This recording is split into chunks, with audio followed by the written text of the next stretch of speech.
Welcome, traveler. You've stumbled upon a journey, long, gentle, and winding through the forgotten corners of the medieval world. Tonight, we step into the muddy shoes of the medieval peasant, a life of struggle, hardship, and quiet resilience. This isn't a tale of kings or castles, but of the countless souls who toiled in the fields, faced hunger, illness, and war, and survived day by day. As the flicker of candlelight settles and the weight of the day lifts from your shoulders, let this story become your companion into rest. There's no need to stay awake.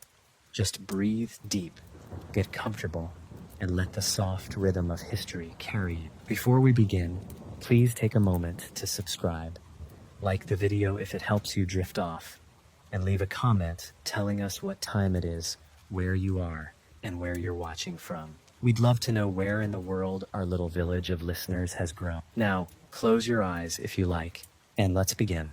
Imagine waking up before the sun, that early hour when the world is still wrapped in darkness. There's no gentle sound of an alarm to ease you into the day. No comfortable mattress. You open your eyes to the cold, hard reality of your situation. You're lying on a thin, itchy straw mattress, which barely cushions the cold stone or wooden floor beneath you. You can feel the dampness seeping up from the earth, a reminder that your shelter is fragile and your warmth is fleeting. The fire has long since burned out, leaving only the faint smell of charred wood lingering in the air. Your blanket is a tattered remnant from better days, and it offers little protection from the cold. It's not thick enough to ward off the bite of the chilly air that fills the hut. The only light in the room is from the faint, dying glow of the embers from the hearth, casting long shadows across the room. The others in your hut, whether it's family or livestock, are still asleep, but you know there's no time to wait for them to stir. The day's work has already begun, and you've got a long list of tasks to do.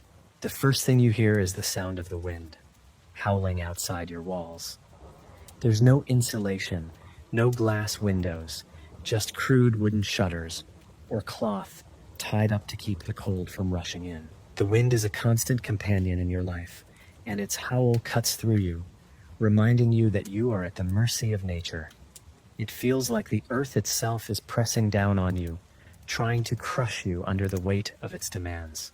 You roll over and attempt to push yourself up, but your body protests. Your back aches from the uncomfortable sleeping position you were forced to adopt last night. Your joints stiff from the cold. You take a deep breath and try to muster the strength to stand. But there's no luxury of lying in bed and stretching.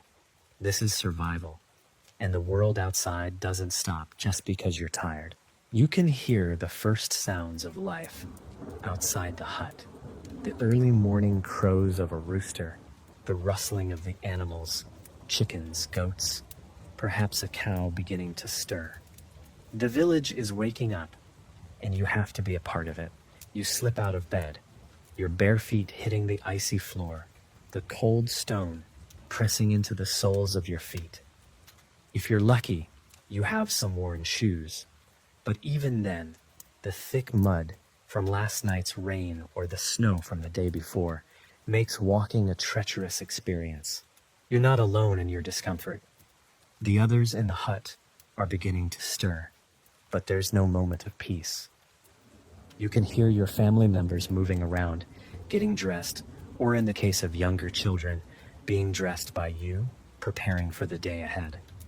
Everyone has their role to play. Your father is likely already working in the field or getting the tools ready for the day. The mother is setting out the meal, which will likely consist of stale bread, perhaps a small portion of cheese, or last night's leftovers. It's not a feast. It's enough to survive. Maybe, but before you can even think about breakfast, your first task awaits. The animals. You trudge outside, into the cold, the wind biting at your face, and the sharp sting of winter air seeping into every part of your clothing. You've got to check on the livestock, feed them, make sure they've survived the night. If you're fortunate enough to have chickens, goats, or maybe a pig or two, then it's your responsibility to care for them. The animals are essential, even if they aren't glamorous. You can't eat without them, and neither can your family. But even this task isn't as simple as it sounds. If it's been snowing, the ground will be slippery, and you'll need to walk cautiously to avoid slipping. If there's mud, you're forced to wade through it, your boots caked in muck. If you're barefoot, the cold ground will press through your feet and numb your toes in mere seconds. And you're not just feeding the animals. You've got to clean their pens too. Scrape away the waste that's piled up over the night, sometimes with nothing more than a shovel and your bare hands. There are no convenient cleaning tools, no broom, no bucket, just your sweat, your hands, and your strength. And the smell, the stench of animals and waste fills the air, thick and pungent, clinging to your clothes and skin. You learn to ignore it, but it never really leaves. The animals are your livelihood, and yet, even they seem to be constantly sick. The harsh conditions, cold, wet, cramped quarters, often lead to diseases which only add to your burden. If your goats catch something, or your chickens stop laying eggs, that's one more problem to fix. One more thing you don't have time for, and there's no one to help you, no neighbors coming by with advice, no assistance from the Lord. You're on your own out here, in the fields, the woods, the muck. It doesn't matter if you're tired. It doesn't matter if you're sick. You don't get sick days. You have to work. Once the animals are taken care of, you might be able to have a small meal, some bread, maybe a boiled egg or a piece of cheese. The food you eat is far from hearty. It's a way to get by, but there's no room for luxury in the medieval world. The meal is what fuels you for the rest of the day's labor. It's now time for the next round of chores, taking care of the field, repairing tools, gathering firewood, or heading into the village to trade. The day stretches on and on, with no time for rest. The sun might set late in the evening, but you won't have the luxury of stopping when the darkness falls. The fire must be tended, the hearth cleaned, and everyone's chores must be finished. Your body aches. Your mind is foggy from exhaustion. And yet, there's no question, no option. You have to push through. By the time the afternoon rolls around, your body is aching in ways you never thought possible.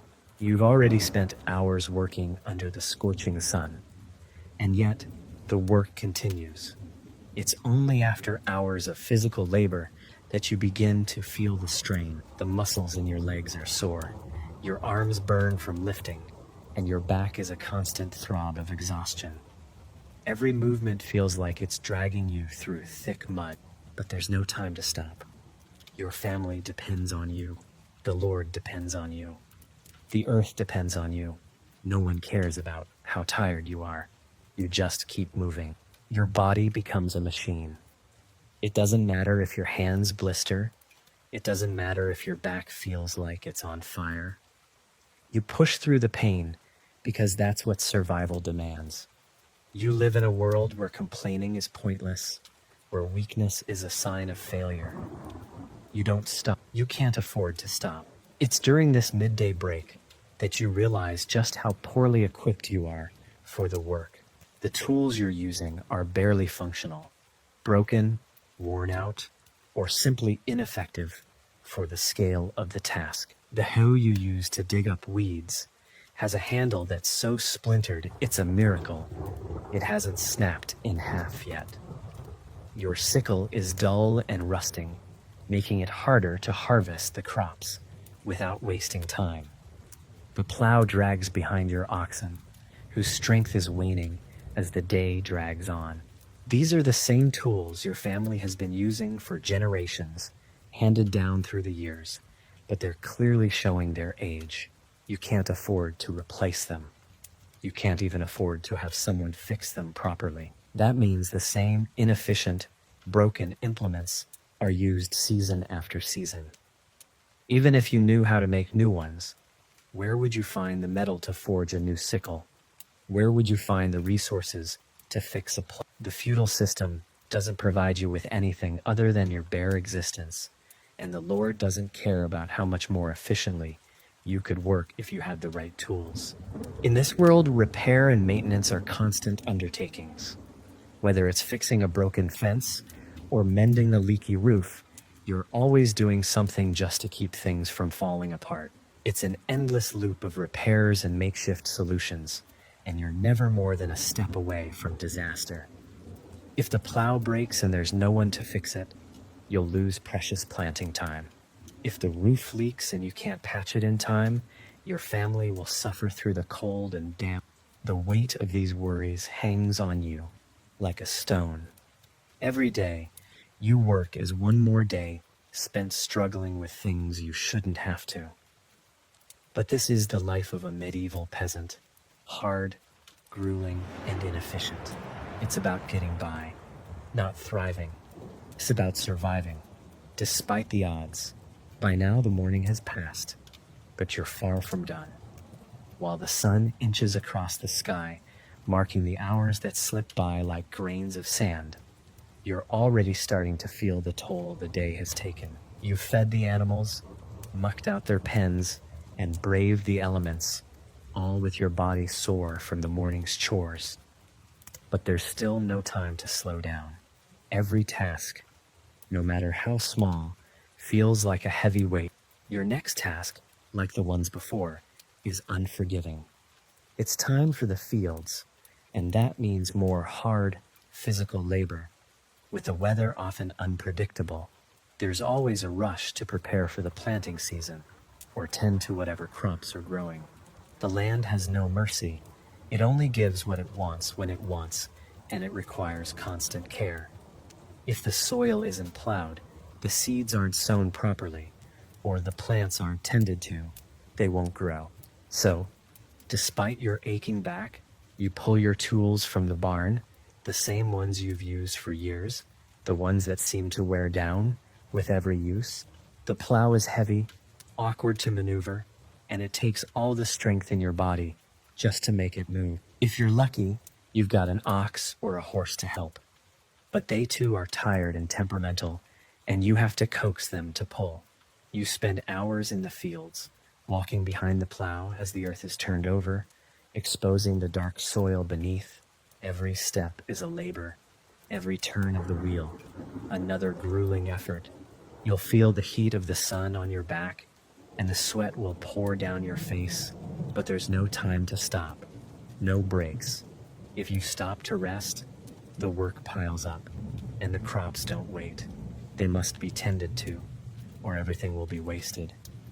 The weeds begin to take over if you're not vigilant, and once they get a hold, it can take weeks to undo the damage. As you move through the fields, you can see the neighbors working just as hard, but they don't offer you any help. Everyone is in the same boat. They're just trying to survive, just as you are. No one has time for idle chatter. Every pair of hands is needed. You can feel the tension in the air, the pressure to get it right, to do it fast, or else risk the loss of your only source of food. At midday, you might get a brief respite. The sun is high, but there's no shelter to protect you from its oppressive rays. The little food you have is all you've got. Maybe a bit of stale bread, a small wedge of cheese, or whatever scraps you've managed to scrounge together from last night's meal. You'll eat quickly, if you can stomach it, before getting back to work. The time for a full, relaxing lunch doesn't exist here. That's a luxury that noblemen or wealthy merchants might enjoy, but not you. You eat what you can, and you get back to the work that must be done. By the time evening approaches, you can feel the exhaustion in every inch of your body.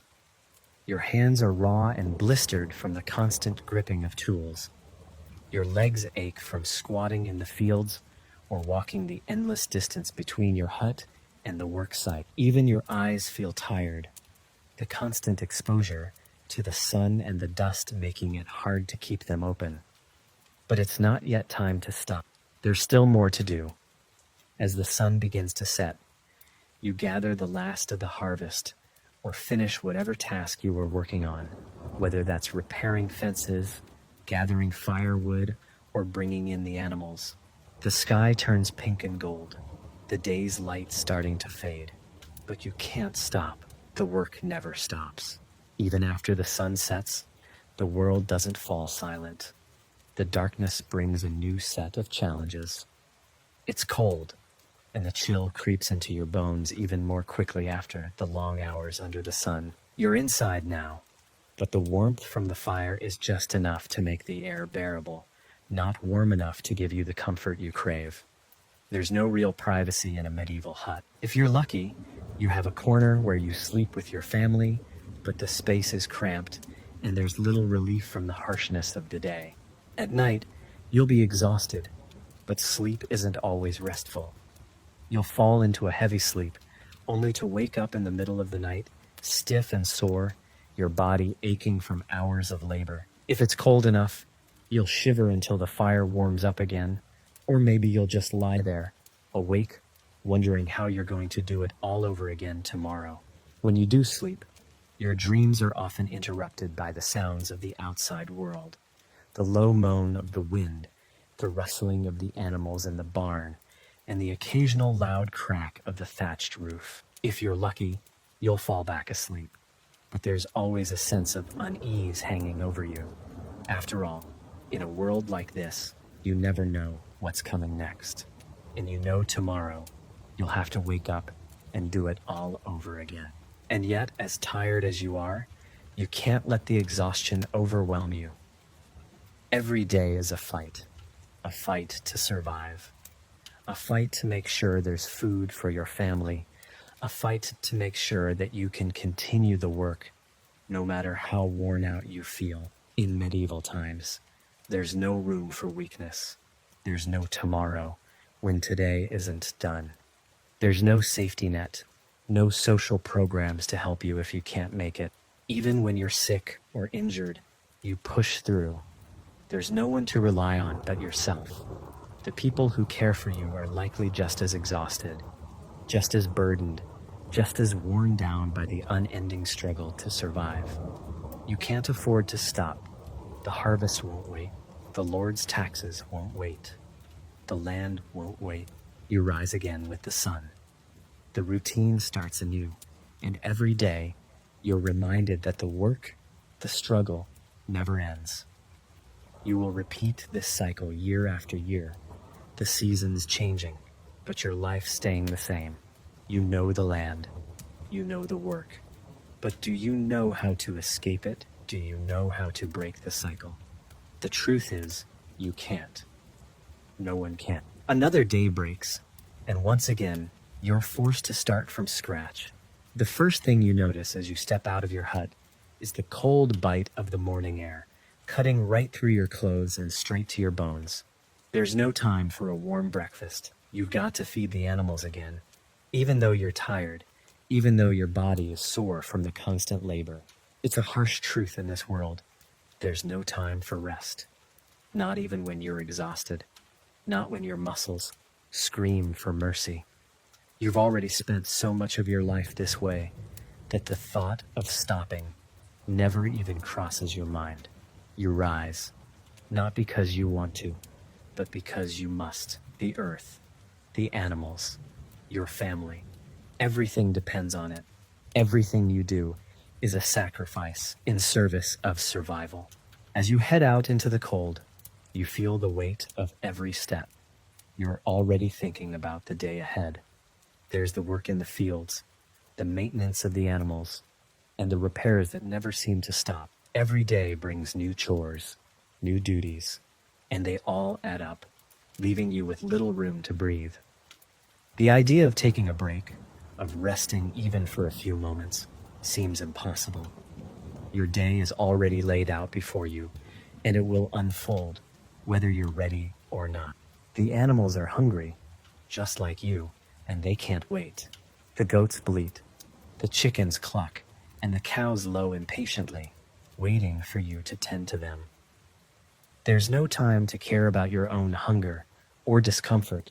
You've got to feed them first. You might be lucky if there's a scrap of bread left from yesterday's meal, but if not, you make do. You grab whatever scraps are available, sometimes only stale, moldy bread, if you're lucky enough to have any at all.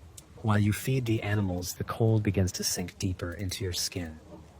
The small fires you tend inside your hut aren't enough to warm your bones completely.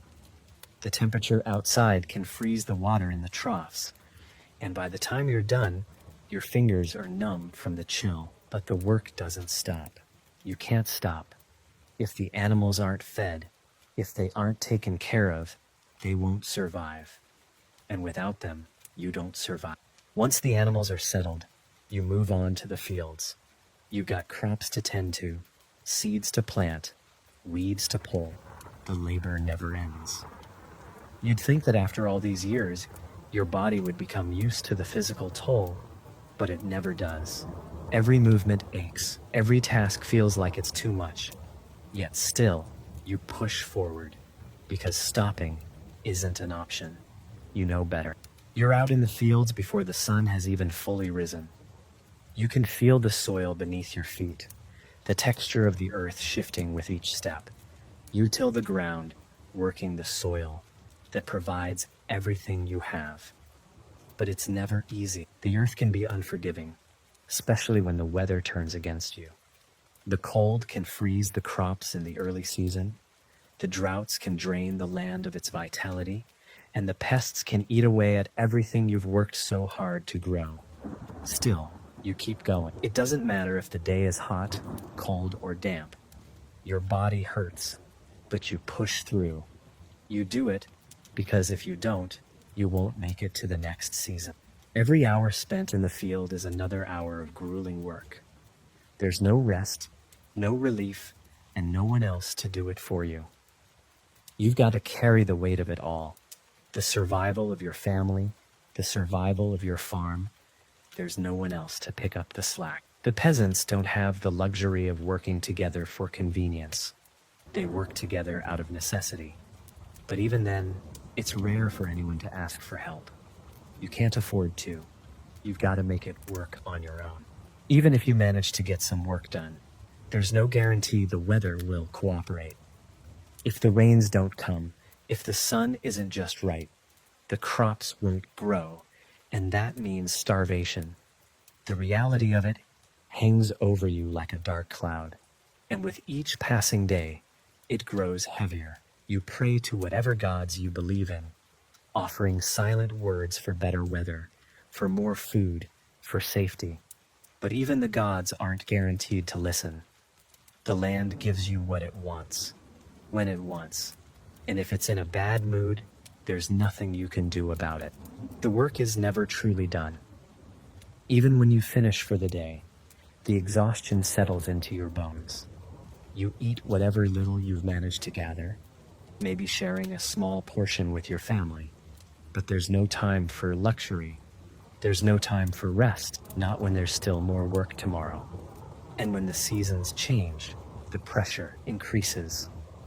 The harvest must be brought in, the barns must be stocked, and the animals must be prepared for the coming winter. It's a never-ending cycle of labor, and each year brings its own challenges. You don't get to relax. You don't get to take a vacation. You work until you drop, and even then, there's no guarantee you'll survive another year. The night settles in, and for a brief moment, there's a sense of peace, but it's fleeting. The shadows stretch long across your hut as the last bit of daylight fades. Inside, the fire flickers, casting a warm glow, but the heat is short-lived. The cold quickly creeps back in, gnawing at your joints. The fire will only last so long, and when it dies down, the night will be cold, with only the heat of your body and the warmth of those around you to keep you from freezing. Your evening meal is meager at best, whatever's left over from the day's work, or whatever scraps you could gather from your garden, or the meager stores you've managed to save. Maybe some porridge, maybe a thin slice of bread, perhaps a bit of cheese or salted meat. If you're lucky, there are no feasts in this life, no indulgence in rich foods. You eat to survive, not to enjoy.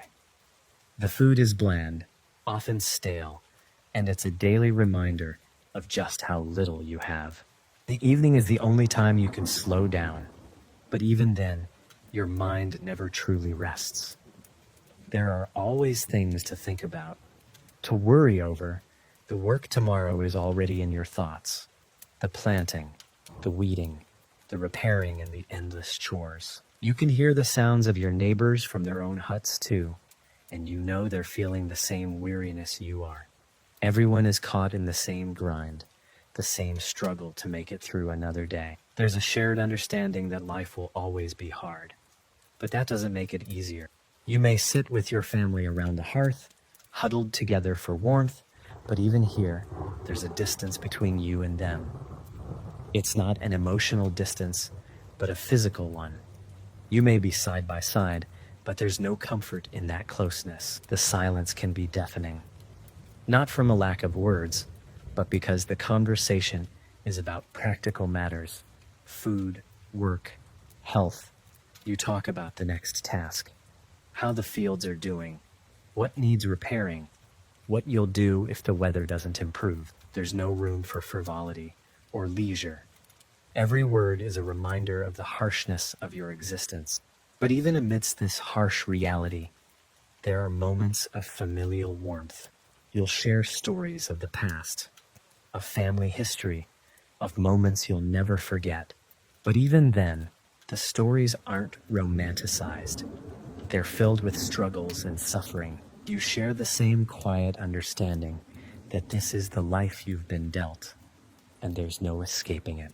It's not about enjoying the luxury of warmth or the comfort of a good meal. It's about enduring until the next day, the next year, or perhaps until the next season, when the harvest could make or break your survival. The fire burns low in the hearth as the night drags on, but there's no time to rest easy. Sleep is the only respite from the endless grind, and yet, even sleep doesn't come easily. The cold seeps in through the cracks in the walls, and every time you turn, you can feel the stiffness in your back and limbs from the day's labor. Your body is heavy, sore from the constant toil, but there's no choice. You can't rest until you have to. Sleep may come, but it's not peaceful. It's filled with nightmares of failure. You dream of a poor harvest, of hungry mouths, of animals lost to disease or thieves. You wake up, drenched in sweat, unsure of whether what you've experienced is a nightmare or the reality you face every day. There's no comfort in sleep, only brief escape from a world that's always demanding. As the morning light creeps back into the room, it's already too bright to stay in bed any longer. The cold bite of the stone floor greets you once more as you rise, your muscles stiff from the night's restless sleep. You're already tired before the day begins, your body weighed down by the memory of yesterday's labor and the knowledge that today will be no different. There's no time for stretching, no time for easing into the day. The tasks that await you don't care how tired you are. They don't care how sore your back is or how empty your stomach feels. The moment you step outside, the familiar cold hits you like a slap in the face.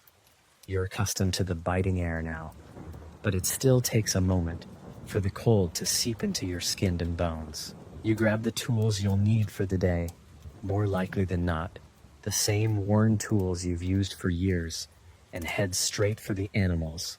You start with the livestock again, feeding, watering, and cleaning. The animals are still waiting for you, their grumbling bellies demanding attention. The animals don't know you're tired. They don't care how little food you have left. They need to be fed, and you are their only provider. It's an endless cycle, morning, noon, and night. The animals are your responsibility. When the weather turns bad, they need more care. When the seasons shift, they require more maintenance. And when they fall ill, it's your hands that must tend to them, no matter how little knowledge you have about veterinary care. You do what you can with herbs, salves, or the crude remedies passed down through generations. But it's a constant battle. If you fail, if one of the animals dies, That could mean your family has less food, less income, or even less warmth come winter. You feed them, even when your stomach growls louder than theirs. Your work is never really done. There's always more to do. More feeding, more mucking out the pens, more shoveling waste and cleaning up. As the day moves on, the barnyard becomes a blur of smells, sounds, and dust. The harsh reality of it all settles in your chest, a weight you can't escape. And then comes the real work. The fields. Your body aches from the morning's labor, but there's no time to rest. If you don't work the land, the crops won't grow. If you don't plant the seeds, your family will starve come winter. You grab the plow again, and you go to work, this time in the fields that stretch endlessly before you. The soil is your life. Its productivity, its fertility, determines whether you live or die. The earth is unforgiving. The soil is hard, or it's too wet, or the weather's too cold. You've got to get the plow through the soil, and if it's too dry, too wet, or too stubborn, it's up to you to make sure it gets done. The oxen, or horses you use, are tired too. They're working as hard as you, their hooves sinking into the mud, or kicking up dust as they pull the plow across the land. It's not easy. The tools are worn down. Your body is already aching from the morning's work, and yet you still have hours of labor ahead of you. Your muscles scream. Your hands blister and crack. But you have to keep going. The land won't wait. The Lord won't wait. The harvest won't wait. You won't eat unless you do that. Even when the rain comes, and it always does, you have to keep working. Wet soil, soggy clothes, and freezing winds are part of the deal. There's no luxury of retreating into a warm home or resting until the storm passes. Your body shakes with cold, but you push through. The earth demands it. The land doesn't care about your pain. It's indifferent to your suffering. The rain could drown your crops, or it could nourish them. You don't know yet. All you can do is keep pushing, keep planting, keep working. You don't know if you're making progress. The weeds keep growing, the pests keep invading, and the weather keeps changing. Every time you think you're ahead, you fall behind. The struggle is never ending, and you realize deep down that no matter how much you work, there's always something threatening your survival. The uncertainty is a heavy burden that you carry every day, and it never lets up. By midday, you're exhausted. The sun is high, and your body aches with the accumulated weight of the morning's labor. Your stomach is empty, gnawing at you like a wolf. The food you ate earlier is long gone, and there's no real comfort to be found in the break you're given. But there's no real break. You eat what little you have, perhaps a small portion of bread, maybe a piece of cheese, a bit of stale porridge. It's enough to keep you going for a while longer, but it's never enough. There's no food delivery service in this time. There's no way to call for a takeout order. If you want to eat, you have to work for it. You've spent your entire life working the land, keeping your animals fed, and trying to gather enough food to get by. The thought of a meal is always present, but you don't get to enjoy it. The work never stops. Even when you finish your tasks for the day, there's always something else that needs to be done. The animals need to be checked again, the fences need repairing, and the grain needs to be stored for the winter. You look out at the land, exhausted, wondering if it will all be enough to get you through the season. You look at the sky, unsure whether the weather will be kind or cruel. The sun sets, and you find yourself wishing for just a moment of peace, a moment where you're not consumed by the relentless cycle of survival. But peace isn't coming. It never does. As dawn breaks, the cold morning light seeps through the cracks in the walls, signaling the start of another day. You awake to the same aches, the same weariness that you fell asleep with. There's no rest from this life. The sleep you managed to get last night wasn't enough to restore you, and the warmth of the fire is a distant memory now. You rise from your thin bed, stiff and sore, and brace yourself for another grueling day. Your body protests every move. You try to stretch, but your limbs feel heavy, as if the very weight of the work from the day before has been physically embedded in your bones. Your back is sore from the constant bending, your hands raw from gripping tools, your feet calloused and blistered from trudging through the mud and muck of the fields. Every step is a reminder of how taxing this life is. But, as always, you don't have a choice. You have to push through. The first thing you do is check on the animals again. It's an early task that never really stops. They need food, they need water, and they need care. It's hard to say whether they're a blessing or a burden. Without them, you wouldn't have any hope of food or income. But they too are fragile, subject to disease, the weather, and predators. And the work they require only adds to the exhaustion of your already full day. Feeding them is one thing, but the animals are demanding creatures. You must tend to their pens, scoop out their waste, build their shelter if it's fallen apart, and protect them from whatever dangers might arise. The noise of the barnyard, lowing cows, bleating goats, clucking chickens becomes a constant background hum. It's not peaceful, it's overwhelming. The winter months can be especially harsh. The cold takes its toll on the animals too. The once vibrant animals seem sluggish, their coats thinning or their energy drained by the cold. You have to check their hooves for any sign of disease. And when one of them falls ill, it's up to you to try and remedy it with whatever meager knowledge you have. There are no veterinarians in this world. Only your hands, your experience, and maybe some herbs that have been passed down from others in the village. But you are not alone. You are always surrounded by the hum of life, whether it's the daily routine of your family or the constant work that must be done. When you finally finish tending to the animals, you are already tired, but there's no time to waste. The day is already growing long, and there's still much to be done. Your next task is the fields. The soil is waiting for you. The land always demands attention. Whether you're planting seeds, fixing fences, or gathering firewood, the earth will not wait for you to take a break.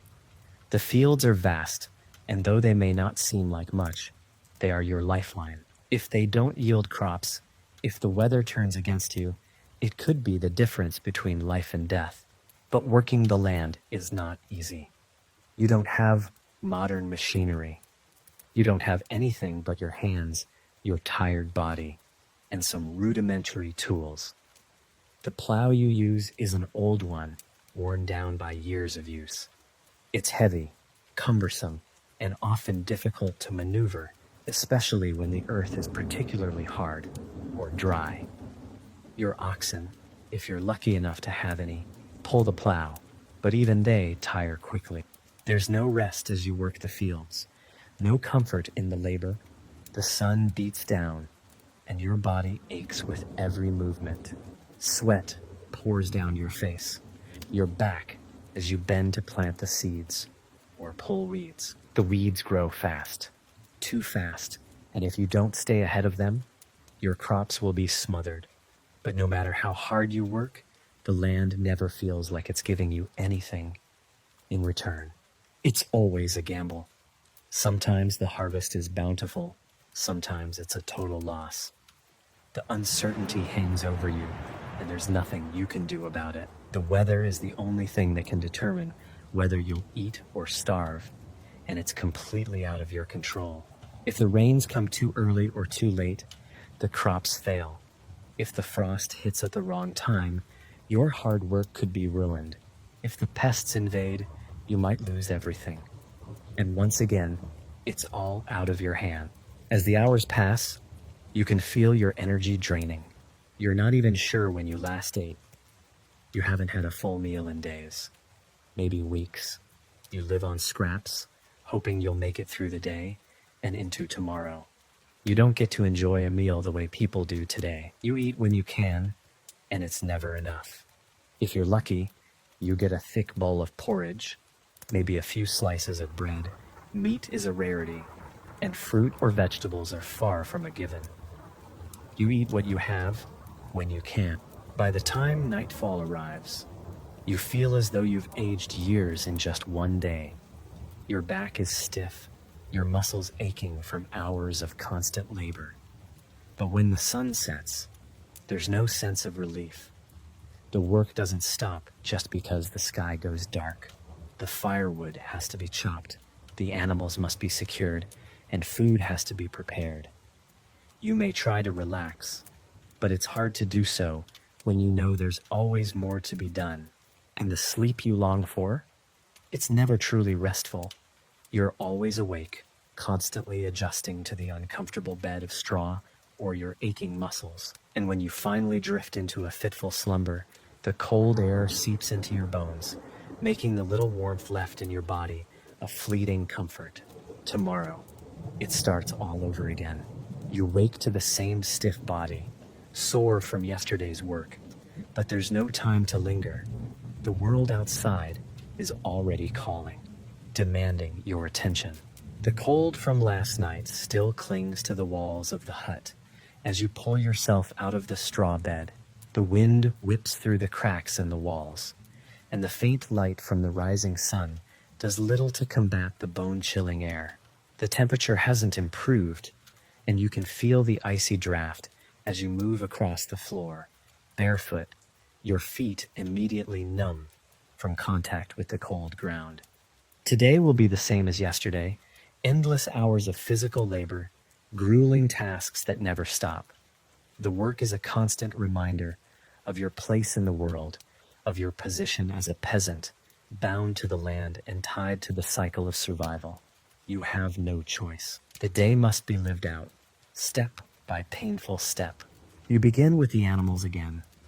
They are waiting, just as they did yesterday. You can't afford to waste time. No matter how tired you feel, they need food, water, and shelter. If you let the smallest task slide, if you miss even one of these daily chores, you could lose everything. The animals might fall sick, the crops might not survive, or in the worst case, you might face the wrath of the Lord, who demands his due regardless of your circumstances. As you feed the animals, you can feel the weariness in your muscles, the fatigue building with every motion. There's no joy in it, no sense of satisfaction, only the mechanical repetition of a life that requires constant attention, a cycle that is never ending. Even if you worked harder than anyone else, you'd still be left with the same toll on your body, the same empty promises of success. After feeding the livestock, you move to the fields. You know what's required of you, but your body is crying out for rest. Your hands are blistered, and your legs ache from the constant bending and walking. But you don't have the luxury of slowing down. You don't have the luxury of stopping to catch your breath. The earth doesn't care if you're tired. It needs to be worked, and if it's not, everything you've worked for will be lost. The harvest depends on it, and if the crops fail, so does your chance at surviving the coming months. The fields are vast, stretching as far as the eye can see. The plow is your only companion in this endless task. It's heavy, unwieldy, and it barely does the job. The soil is stubborn, but you have to keep plowing, turning over the earth, making the way for the seeds you'll plant. You can feel every muscle in your body protesting as you move, your body begging you to stop, to rest. But there's no time for that. If you don't finish today's work, it will pile up tomorrow. The hours blur into one another as you work in the fields. The sun beats down on you relentlessly. There's no shelter from its rays, no relief from its constant heat. And yet, despite the heat, despite the soreness in your body, you keep going. You know that every day without progress is a day lost. If you rest, even for a moment, the land will punish you. It's a cruel cycle. The more you work, the more you realize that the rewards are minimal, that the hours you've spent working might not yield a good harvest. It's not about how hard you work. It's about luck. It's about whether the weather will cooperate. The rain, the sun, the wind, these forces control your fate. But even when the work is done for the day, there's still no sense of relief. You must still gather firewood. You must still tend to the animals, and there's always something that needs repairing. The roof needs fixing, or the fence has fallen over, or the food stores need to be checked. The barn is never fully in order. The animals never fully cared for. There's always something to do. There's never a moment of peace, never a time when you can put down the weight of survival. And even when you're done, when the sun finally dips below the horizon, when your body feels like it might give out, there's still that nagging feeling that you haven't done enough. At night, you're too tired to think. You collapse into your straw bed, hoping for a moment of rest. But there's no rest. Your body aches with the memory of the day's labor, your muscles protesting every move. The fire burns low in the hearth, and the cold creeps back in, seeping into the corners of your hut. You're not just tired physically. Your mind is tired. The constant worry, the constant fear of failure, it follows you even when you sleep. There's no escaping it. The gnawing hunger in your stomach, the worry that the harvest won't be enough, the fear that your family will go hungry. All of these thoughts swirl around as you try to sleep, try to shut out the noise of the world. But sleep never comes easily. The night falls faster than you'd like, and even the dim light from the fire seems to offer no real warmth. You're used to the darkness by now, but tonight it feels heavier than usual. The day's work lingers on your body, and even as the fire crackles in the hearth, it's not enough to thaw the deep fatigue that has set in. There's no comfort to be found here, just the promise of another long day tomorrow, and the day after that. You look around the room, the walls that seem to close in on you as your family gathers around the hearth. You might talk about the small things, how the weather's changing, how the crops are doing, or how much more work there is to be done, but the weight of it all sits like an elephant in the room. There's no time for long conversations or idle chatter. The exhaustion is a common thread among everyone here. You share it, and you know it will never go away. The fire flickers, casting fleeting shadows on the walls. You might eat a small meal, perhaps some gruel, some bread, or whatever small scraps you could muster throughout the day. There's no luxury in it, no joy, just a quick, necessary sustenance to get you through the night. If you're lucky, you might have a small amount of meat, maybe salted or smoked. But those are rare treats, not the reality of your day-to-day life. The same food will repeat tomorrow, and the next day you'll eat, but you won't enjoy it. There's no room for enjoyment in a life like this. You eat because you have to, because the food is what keeps you from passing out from hunger. After the brief meal, the duties for the night begin. You can't rest just because it's dark. The animals need to be secured, their pens closed for the night. The fire needs to be fed with more wood to last through the cold night. And while your family rests, or at least tries to rest, you'll be the one to finish what little tasks remain. The darkness outside is overwhelming, but you don't fear it. The fear is not of the dark, but of what the darkness might bring. What could go wrong while you sleep? What if the barn catches fire? What if the animals get sick overnight? What if thieves come? There's no safety net. No one is watching over you. If something goes wrong, it's all on your shoulders. You finish the final tasks for the day, but your body is still humming with exhaustion. You've worked all day, and now it's time to try and rest. But there's no real comfort in sleep. The bed of straw you sleep on is hard, uncomfortable, and full of bugs. The cold stone floor doesn't offer much comfort, and there's nothing to soften it. If you're lucky, you might have a small pillow made of cloth or straw, but even that doesn't make it better. Your body is stiff from the hours of work, your bones sore and tired. You try to settle in, but there's no escaping the discomfort. The worst part is, sleep never truly feels like rest. You lie awake most nights, thinking about the work you still need to do tomorrow, thinking about whether the harvest will survive, whether you'll be able to make it through the winter. Your worries keep you awake, your mind racing through what you might need to do. What if there's a drought? What if the animals don't survive the winter? What if you don't have enough grain to feed your family? And even if you do get to sleep, the dreams aren't kind. Your mind drifts back to the hard work you've done, the long hours, the back-breaking labor, and the constant pressure of survival. There's no escape from the reality of your life, even in your dreams. You dream of crops failing, of your children going hungry, of the cold setting in too soon. The fears are always there, lingering on the edges of your consciousness, no matter how hard you try to push them away.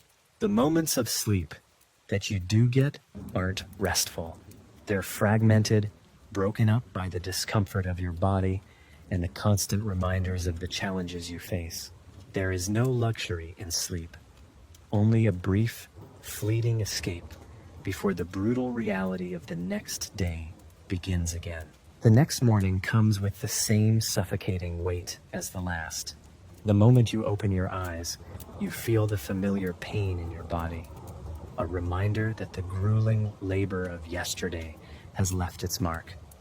Your muscles protest as you sit up, the stiffness and soreness almost unbearable, but there's no time to dwell on it.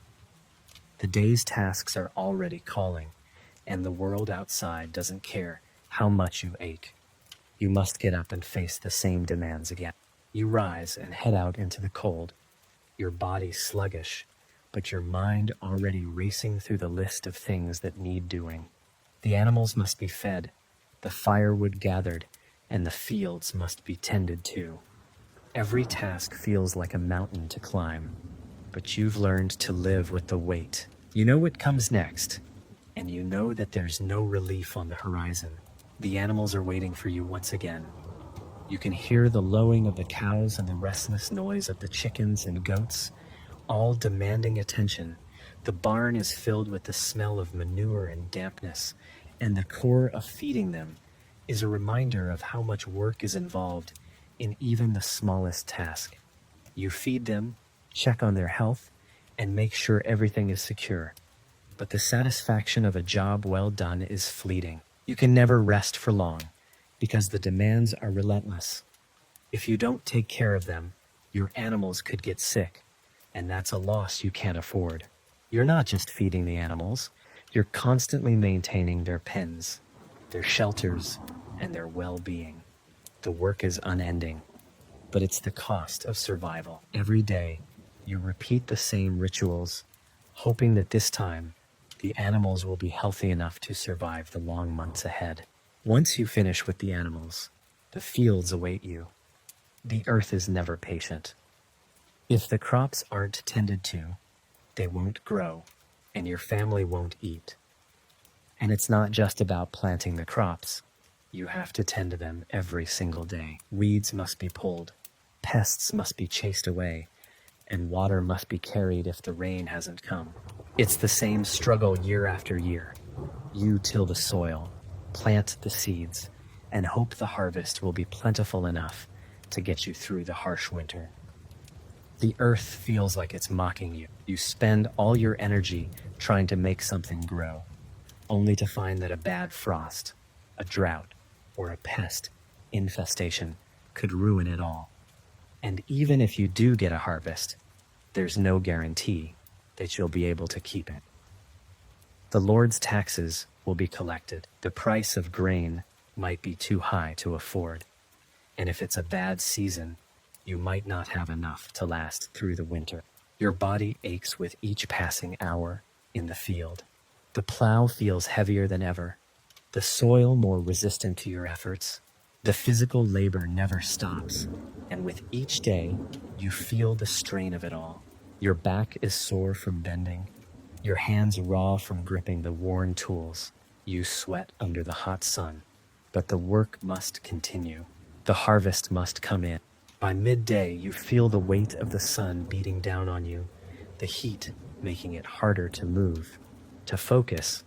Your stomach growls, but there's no time for a real meal. You have a small ration of bread, maybe some stale cheese, but that's about it.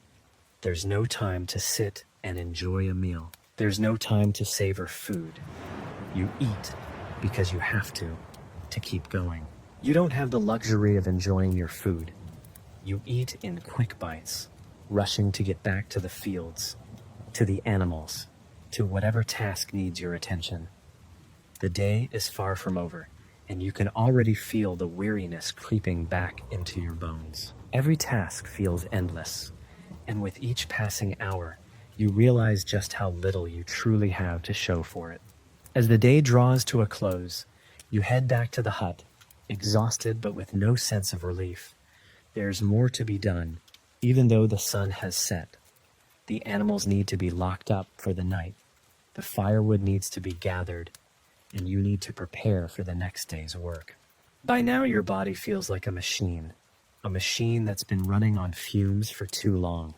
Your hands are raw, your legs stiff, and your shoulders ache with the burden of a day's work. You know there's still more to do, but there's a part of you that longs for a moment to stop, a moment of peace. But that moment never comes. The work doesn't stop. You've survived another day, but at what cost? The fatigue is overwhelming, and yet, you know there's no time to rest. The world doesn't wait for you to catch your breath. It doesn't care about your exhaustion. It doesn't care that you're struggling to keep up. If you don't work, if you don't push through the pain, the consequences are too great. The animals won't survive. The crops won't grow. Your family will suffer. The night settles in, but it offers no real relief. The fire burns low, the warmth quickly fading. You wrap yourself in your thin blanket, your body aching, your mind racing. There's always something more to worry about. What if the weather turns cold again? What if the grain you've stored is ruined by pests or mold? What if the Lord demands too much? The fears never stop. They follow you. Even as you try to sleep, you're exhausted. But the cycle continues. Tomorrow will be the same endless work, the same struggles, the same hunger, and you'll get up once again to face it. The sun rises again, bringing the same cold, biting air that you've come to expect with each new day. The fire inside the hut is already flickering low, and you know it won't last long before it burns out completely. You'll have to gather more firewood, but that can't happen until after you've tended to the animals. Their constant needs are the first thing on your mind every day. Without them, your survival is uncertain. The chickens must be fed, the cows must be milked, and the goats need water. It's a tedious and never-ending chore, but it's essential. They rely on you, just as your family does.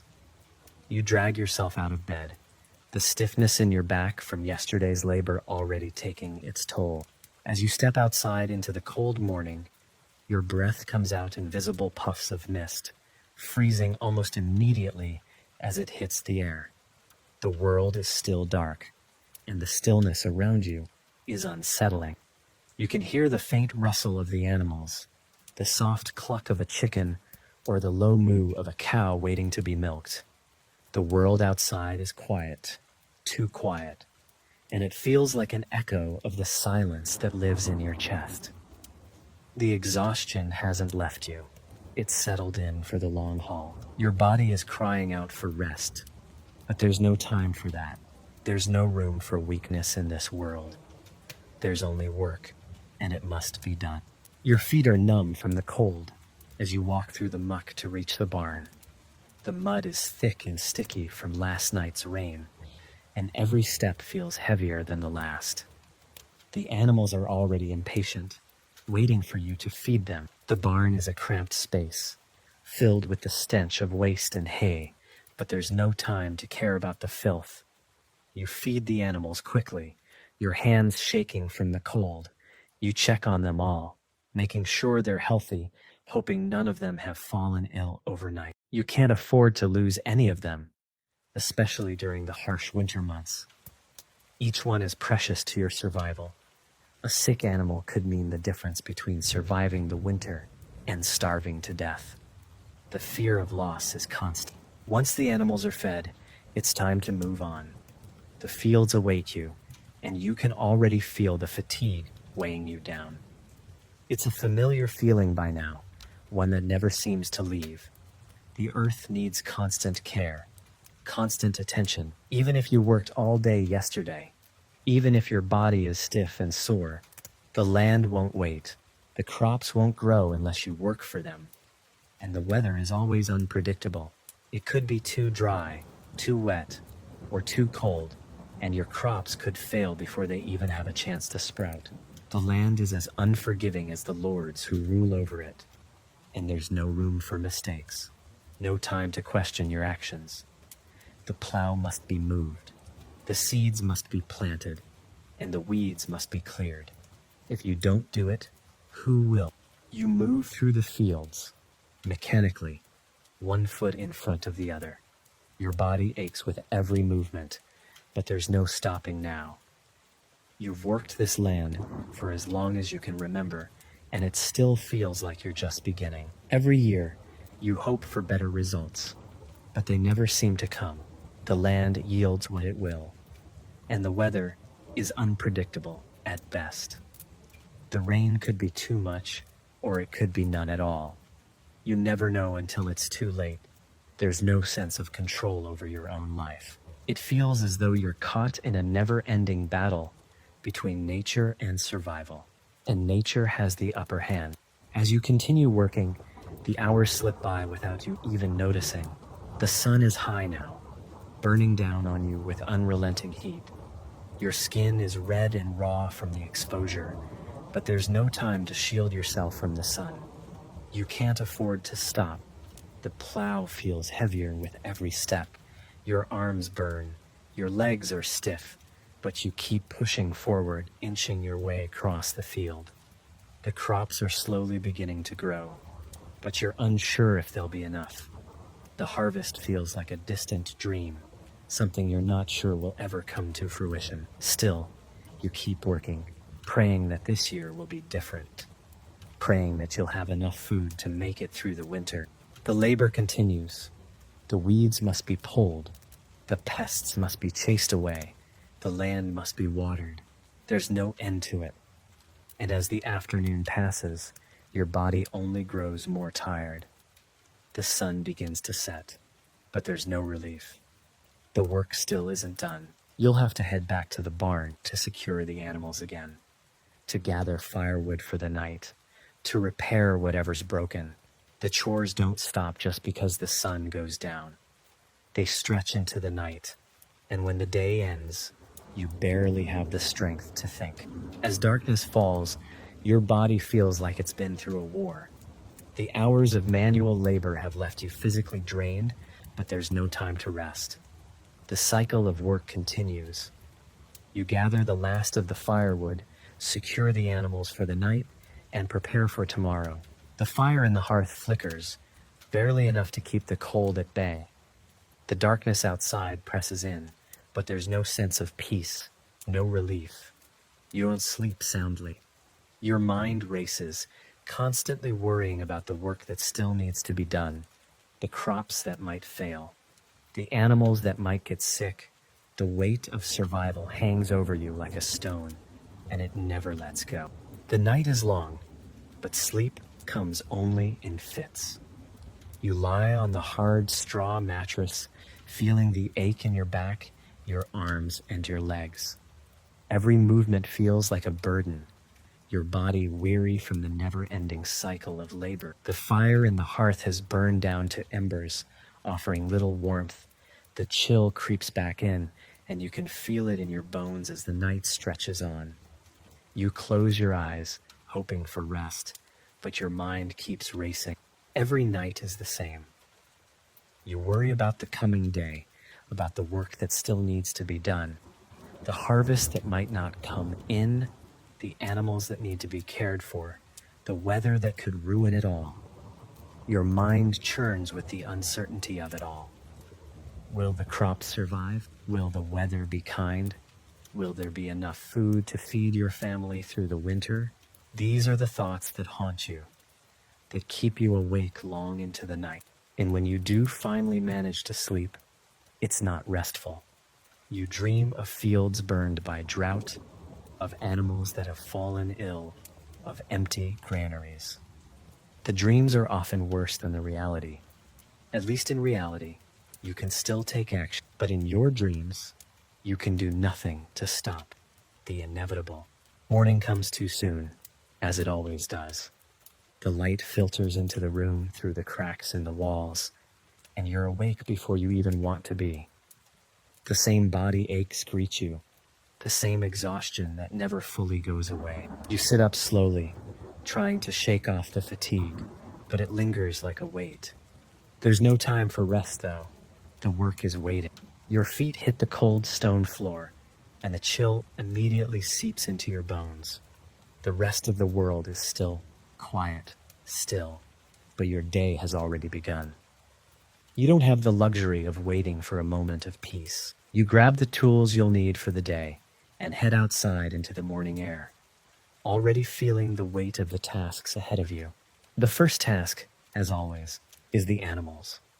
You're used to the routine by now. The feeding, the cleaning, the checking for illness.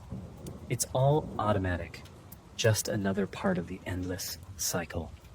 But even so, the work is never easy. The animals need attention, and without them, you wouldn't survive. But they're not easy to care for. They're demanding, each one with its own needs. The chickens must be fed. The goats must be milked. The cows must be milked, too. Every task is urgent. If you neglect one of them, if you fail in one small part of the process, it could be the end of your food supply for the week, or worse, the season. After tending to the animals, you move to the fields. You don't even have time to eat yet. You'll grab a bite later, maybe some stale bread or a small portion of cheese. You've learned to survive on little. The plow is waiting for you. The land is waiting for you, but your body is already protesting.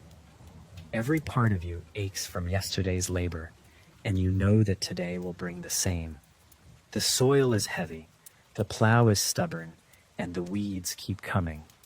They grow faster than you can pull them, and if you don't stay ahead, they'll choke the crops.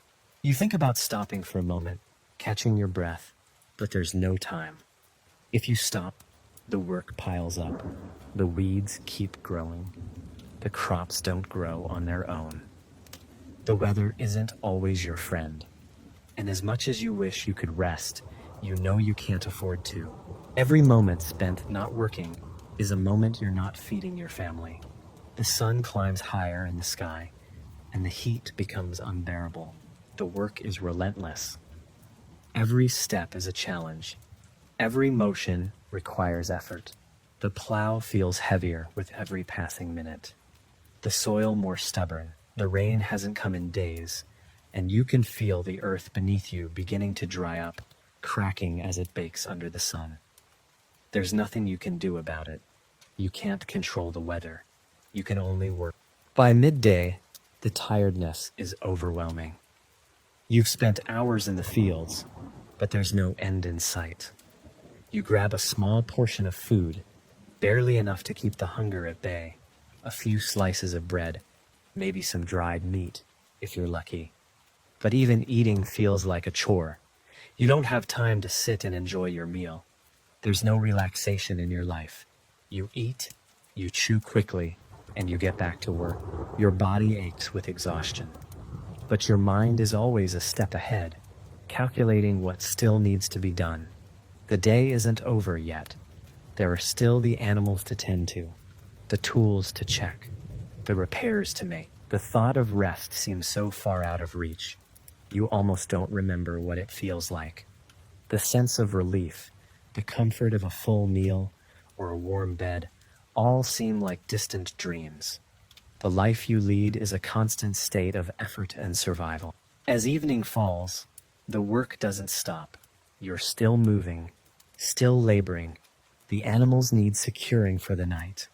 The fences need repairing, and the firewood must be brought in for the coming cold. Even as the darkness settles in, you find yourself reaching for one more chore, just to ensure that everything is ready for tomorrow.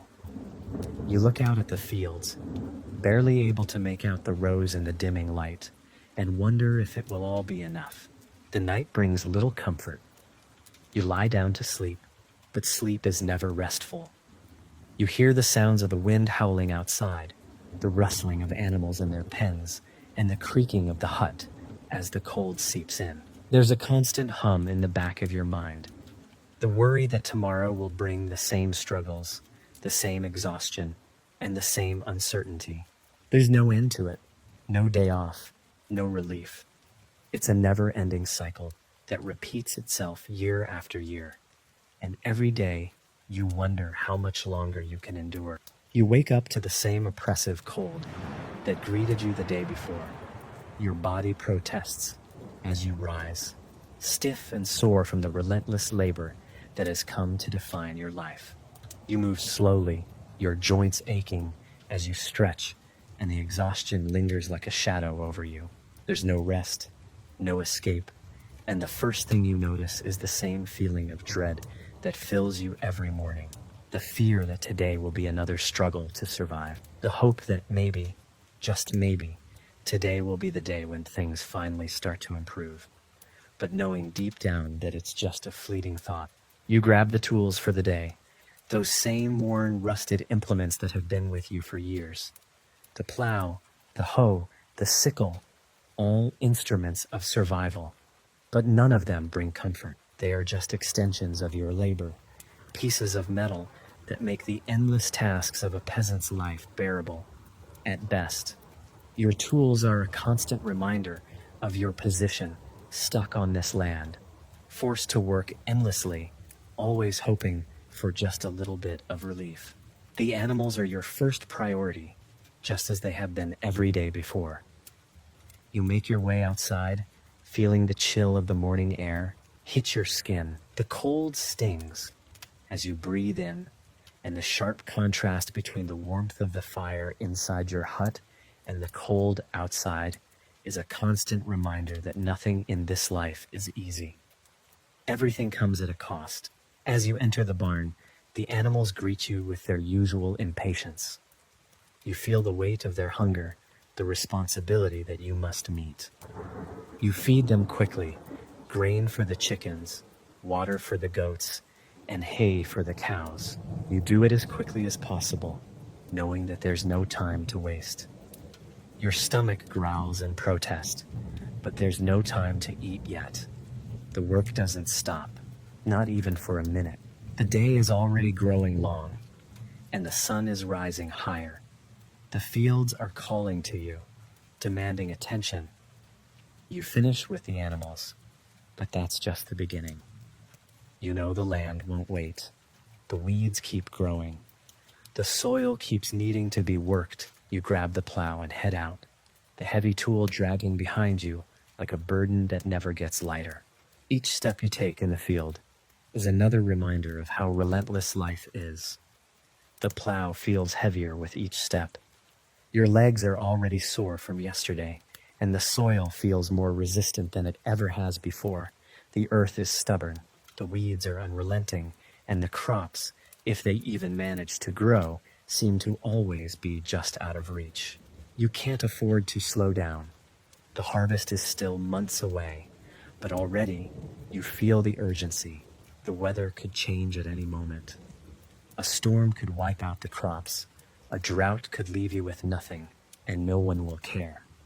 If you fail, your family goes hungry. If you fail, there's no one to help you. The Lord doesn't care if your crops die or if your family suffers. He'll come to collect his taxes, no matter what the land gives. By midday, the heat is suffocating. The sun beats down on your back, and your body is drenched in sweat. You try to catch your breath, but it's hard.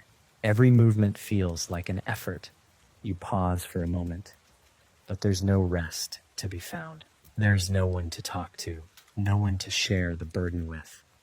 The world feels heavy, physically, emotionally, mentally. Every task feels like an impossible hurdle, and yet you know you can't stop. You have to keep going. You have no choice. You eat what you can: bread, cheese, maybe some scraps from the night before. But it's never enough. You never get to truly fill your stomach. You eat to survive, not to enjoy. Every bite feels like a small victory, but it's fleeting. It's not a meal, it's just fuel. The hunger is always there, gnawing at you, reminding you that you don't have enough. The second half of the day stretches on like a never-ending loop. You're still in the fields, still planting, still tending to the crops. The plow feels heavier, the soil harder, the hours longer. Your hands are raw, your back is stiff, and your thoughts begin to cloud with exhaustion. But there's no time to stop and think. The work must continue. Every muscle in your body aches, and every step feels like it could be your last. You wish for comfort, for even a moment of ease. But comfort doesn't exist here. It's not a luxury you can afford. You can't afford to rest. You can't afford to stop. As evening falls, you're still working. There's no sense of relief, no sense that the day is over. You gather firewood for the night, check on the animals one last time, and prepare for the next day. The sun sets, but you know the work isn't done. It will never be done. Not until the land stops demanding. Not until you finally collapse from exhaustion. And when night falls, the cycle continues. You lay your head down, trying to sleep, but sleep never truly comes. The worry is always there. The fear is always there. Tomorrow is just another day of struggle, another day of labor. You'll wake up to the same cold floor, the same long list of tasks, the same ache in your body. You'll work because you must. And when the night comes again, you'll lie awake, wondering if you can keep going. Morning breaks, and once again, you are greeted by the bitter cold of the early hours. Your body is already aching from the day before, but there's no choice. The moment your eyes open, the reality of the day ahead crashes down on you. There's no reprieve, no moment to gather yourself. It's the same routine, the same work, the same struggle. Every part of you feels like it's been worn down, and yet the demands of the land, the animals, and the seasons never let up. The animals need your attention first, and you can already feel your back aching as you rise from the straw bed. The chill in the air bites at your skin as you step outside, the damp earth greeting your bare feet. You might be lucky enough to have a pair of shoes, but they're often worn through, leaving your feet exposed to the cold and wet. The morning dew is thick on the grass, and the barn is covered in frost. The air is cold enough to freeze your breath in mid-air, but you don't have time to care about the cold. The animals must be tended to, or the hunger will settle in soon enough. The chickens are the first to greet you, clucking impatiently for food. You can hear the soft moo of the cows and the bleating of the goats, each one waiting for you to begin your daily routine. They don't care that you're tired, that your muscles are sore, or that you didn't get enough sleep. The work must be done, and there is no choice but to do it. You feed them quickly, trying to minimize the time spent in the cold. Each task, from gathering the eggs to milking the cows, feels like an eternity, but it's necessary. Once the animals are fed and watered, you move on to the next task, the fields. The land calls to you, pulling you towards it with the force of necessity. Every day, the work is the same, but the toll it takes never gets any easier. Your body aches, your mind is foggy with exhaustion, and yet the land will not wait. You need to plow, you need to plant, you need to tend to the crops. No matter how tired you are, no matter how sore your back feels, no matter how heavy the sun is overhead. The plow feels heavy in your hands, the soil more stubborn than it was yesterday. You push through, trying to ignore the aches in your body, trying to focus on the task at hand. The sweat begins to pour down your face, mixing with the dirt, but there's no time to stop. You can't afford to rest. The crops won't grow if you don't work the land. You can't waste a single moment, not when the weather could turn at any time. You know that the rains could come too late, or the drought could ruin everything. Every day you're gambling with your survival. You continue to work, hour after hour, the sun beating down on your back, the sweat stinging your eyes. The hours blend into one another, the pain in your body becoming a constant throb. You pause for a moment to rest, but it's brief. There's no time for real rest. You can only sit for a moment before the next task calls you. The work is endless, and the cycle feels as though it's strangling you. Every day feels like a repeat of the last. The same movements, the same work, the same struggles. There's no room for change, no room for dreams, only survival. By the time midday comes, you're exhausted. The hunger in your stomach gnaws at you, but there's no time to stop and eat a proper meal. You take a small portion of bread, maybe some cheese if you're lucky, but it's never enough. The food you eat never quite satisfies you. It only keeps you going for the next few hours. If you're lucky, you might get a bit of meat once in a while, but those are rare treats. For most of the year, it's just bread and gruel, and it's hard to feel satisfied when your body is constantly yearning for more. But there's no time to focus on that. The work must continue. The fields need your attention. The animals need care. You don't get to stop and think about what you're missing. You don't get the luxury of dreaming of a better life. Your life is this land, these animals, this constant struggle to survive. If you stop working for a second, everything could fall apart. As the day drags on, you feel your energy slipping away. The sun is starting to lower in the sky, but the day isn't over. The labor doesn't stop just because the light fades. The animals need to be brought in for the night. The barn must be secured. The tools must be put away. The firewood must be stacked for the evening. Your body screams for rest, but it's just not in the cards. The tasks still need to be completed. When the night falls, there's no comfort to be found. The fire in the hearth barely warms the room, and the chill creeps into your bones. You gather what little food you have, but there's no joy in eating. There's no time to enjoy the small meals you've prepared. You eat to survive, not to nourish your body. The food doesn't fill you in the way it should. It's just fuel to keep you going, to keep you working for another day. As the darkness settles in, your mind races. The work is never done. The next day will be just as exhausting as the one before. There's always something to worry about.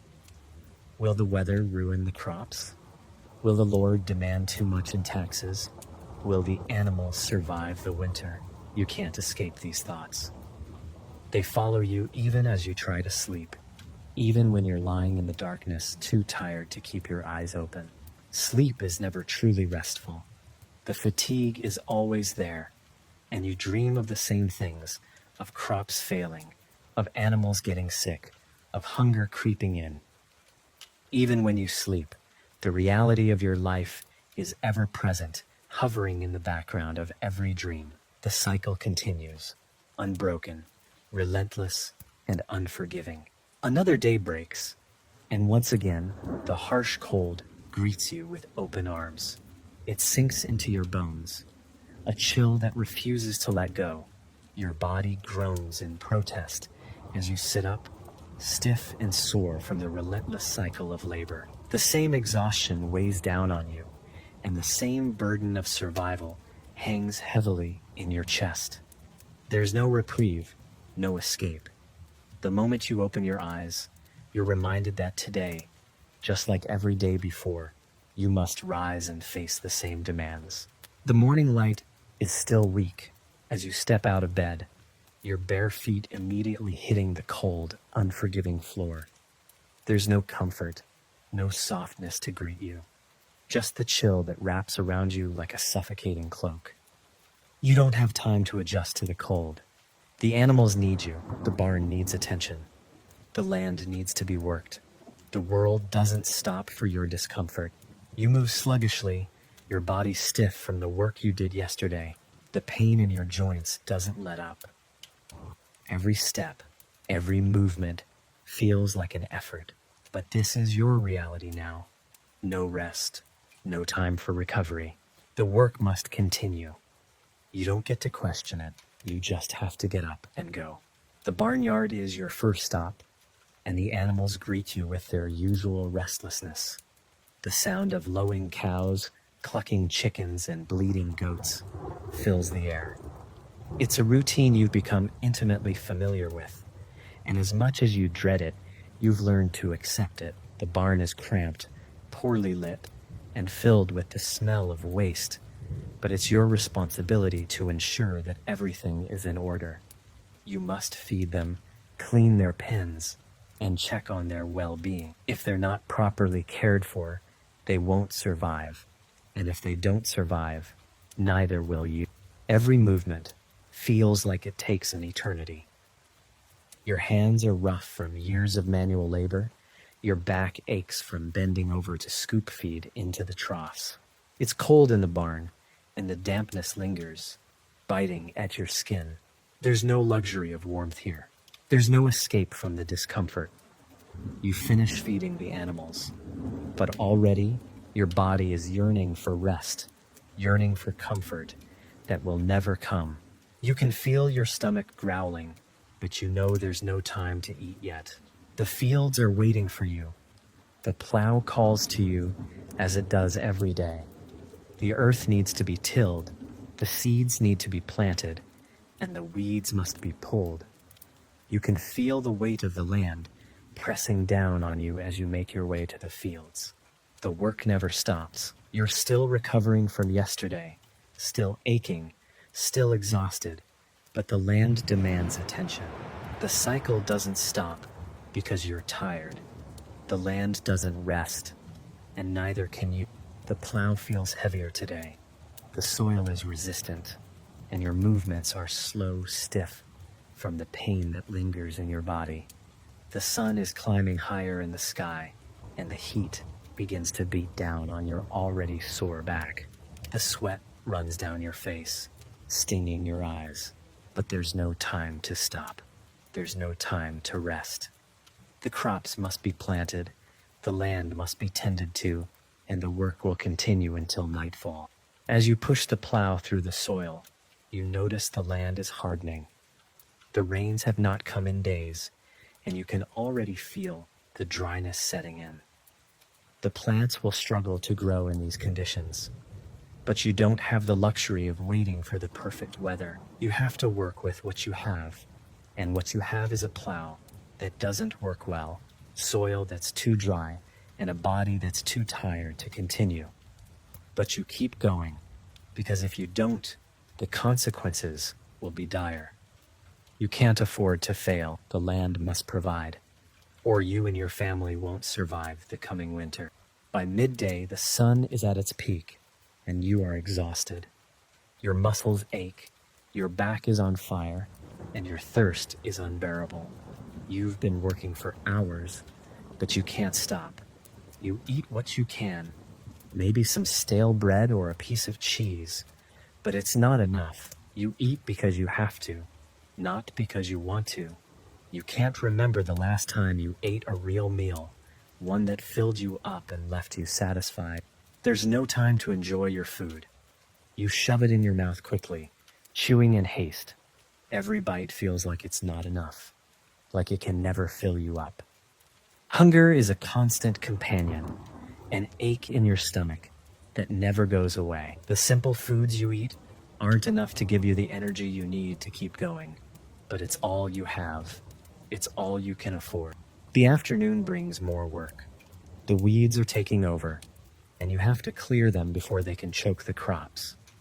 The weeds are relentless. They grow faster than you can pull them, and you wonder if you'll ever catch up. The land is unforgiving. Every weed that sprouts, every pest that invades, is one more obstacle to your survival. You pull at the weeds, but they seem to keep growing back, faster than you can keep up. The battle never ends. By the time the sun begins to set, you're barely holding on. Your body is a mess of aches, and your mind is foggy from exhaustion. You've worked all day through the heat, the cold, the aching muscles, and the hunger, and you're still not done. The day's work is far from over. The animals must be brought in for the night, the barn must be secured, and the remaining chores must be completed. The evening feels like a hollow victory. The work continues, and your body protests, but you push through. You finish what you can, but there's always something else to do. When you finally collapse into bed, you're physically exhausted, but your mind is still racing. The day is over, but the next one is already waiting for you. Tomorrow will be just like today. Another round of grueling labor, another day of survival. Your body aches for rest, but sleep is never peaceful. It's full of dreams about the fields, the crops, the animals, and the endless cycle of work. You wake up already tired, knowing that tomorrow will be another day of the same struggle. The day breaks, and once again, the chill of the morning greets you like an old familiar foe. The same cold stone floor meets your feet as you rise from the bed that barely offers comfort. Your back is stiff from the previous day's labor, your joints creaking under the pressure of another day of work. Your body feels the strain of every single action you've done for weeks, months, years. The weight of it all presses on your body, and yet you know there is no room for weakness. The first task of the day, feeding the animals, comes just as it always has. You stumble through the cold, your breath visible in the frosty morning air, your hands already feeling the biting chill as you begin to feed the livestock. Chickens cluck impatiently at the sight of you, the cows low and steady in their stalls, and the goats ever restless start bleating as they wait for their morning meal. They need to be fed, and you're the one responsible for making sure that happens. But as you care for them, you notice the toll this life has taken on you.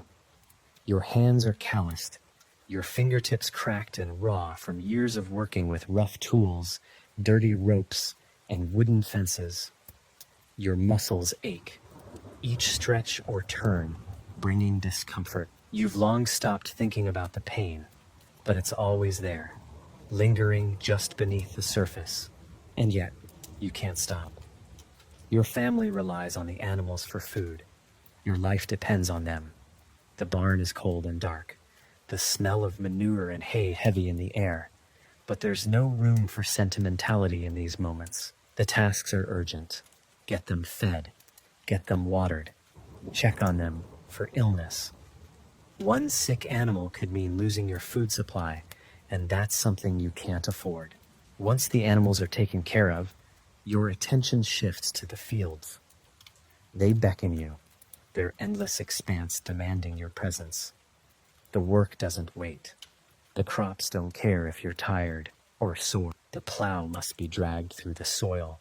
The weeds must be pulled. The seeds must be planted. The sun is already rising higher, and you can feel it on your back, but it doesn't offer comfort. The land doesn't care about you. The land only cares about being worked. As you take the first steps into the fields, the familiar aches set in. The weight of the plow pulls at your shoulders, and you push forward, feeling the stiffness in your body with each step. The soil feels rough beneath the plow, more difficult to break than it should be, and each pull feels like it takes longer than the last. The land is never easy. It resists your efforts, punishes your attempts to tame it. You're trying to turn the soil, to prepare it for the planting of seeds, but the earth is stubborn. Every step of the way, the sun beats down harder. Your hands, now used to the grip of the plow, begin to blister under the pressure, but you don't stop. You can't stop. The weather is unpredictable, and each day spent working in the fields is another gamble. Will it rain enough? Will the frost hit too soon? The slightest change in the weather could mean disaster, and disaster means hunger, a hunger that could make your entire family suffer. Your back aches from hours of bending over, your arms are sore from pulling the heavy plow, and your legs feel like lead, but you keep going. You don't have the luxury of complaining. The world moves around you, indifferent to your struggles. The Lord doesn't care that you're exhausted. The crops don't care that you're sick. The rain will fall when it falls, and the sun will scorch when it does. You, however, must work in whatever conditions you face. By midday, the sun is at its highest point, and the exhaustion is beginning to take its toll. Your stomach growls, a gnawing emptiness that's always present, but never fully satisfied.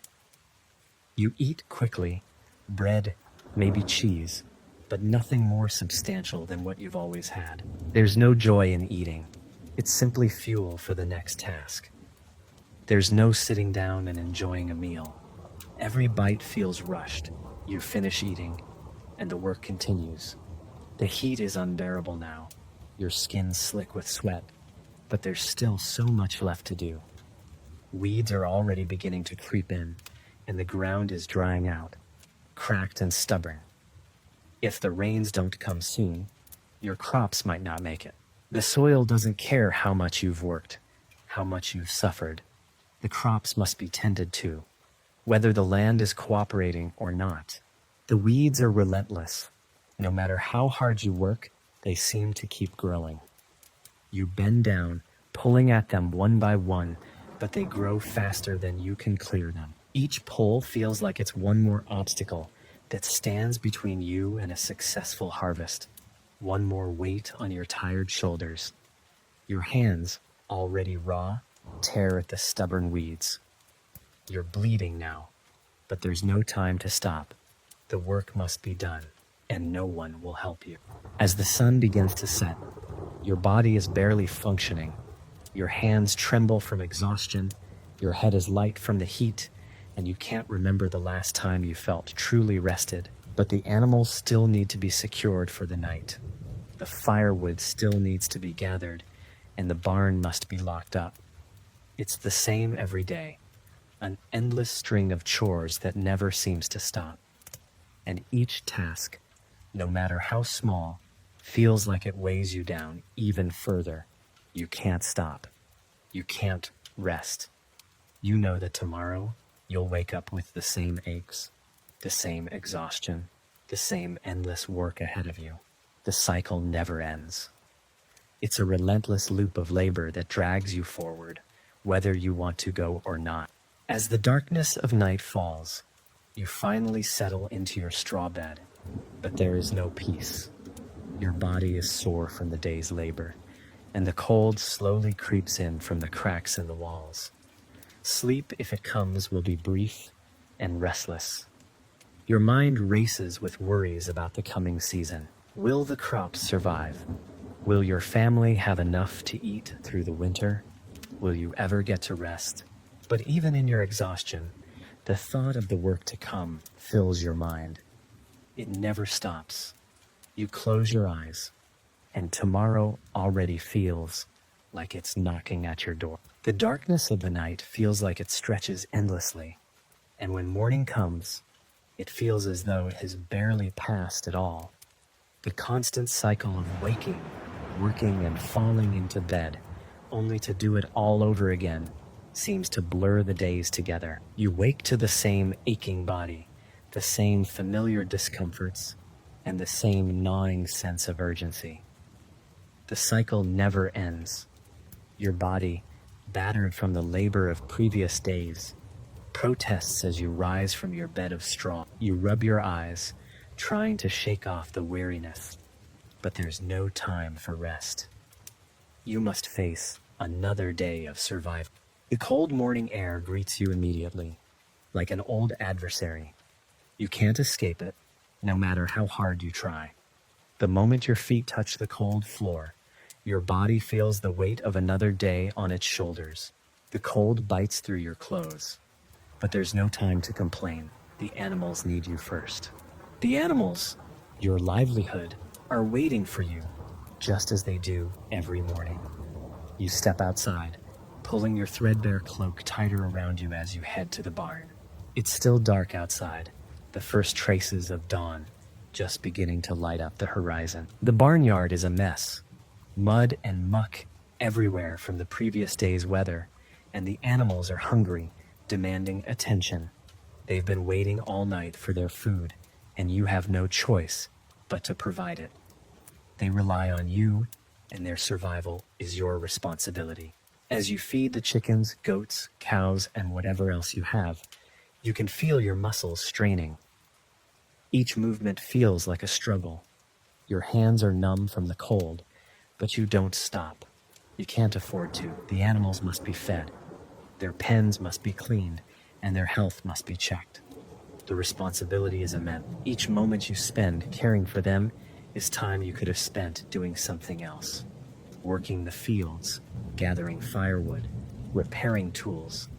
But you know you must take care of them first. They are your only chance at food, and losing any of them would be a disaster. Once the animals are taken care of, you head straight for the fields, the place where most of your life's labor is poured. You look over the land, the plow, the soil, and the crops that might or might not be growing. But you already know what's ahead of you. You know the soil is too dry, the weather too unpredictable, and the harvest is uncertain. You will work despite the challenges, despite the lack of reward. You know the work must be done whether the earth gives you something in return or not. The plow is in the same state it's been in for years, rusty, worn down, and barely functional, but it's all you have. The earth feels like a beast that doesn't want to be tamed. You shove the plow forward, gritting your teeth against the soreness that seems to increase with every pull. The soil is stubborn today. The plow is heavy, and it pulls at your back with each turn. It feels as if the earth itself is pushing against you. The day continues in a blur of physical exhaustion.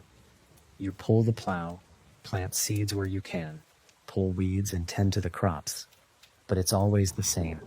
Each action, each movement feels like a repeat of the last. Sun up, sun down. The days stretch on and on with little to show for them. The weather dictates whether the crops will grow or not, but you have no say in the matter. No matter how hard you work, nature holds the ultimate power. By midday, the heat begins to take its toll. The sun is high in the sky, and the warmth of the day drains you. Your body feels heavy, your muscles sore, and your stomach growls, reminding you that food is scarce. But there's no time to stop and enjoy a full meal. The work never ends, and the tiredness creeps deeper into your bones with each passing hour. You might find some bread to nibble on, or a small bit of cheese, but it's never enough to fill the hunger in your stomach. You eat to survive, not to feel satisfied.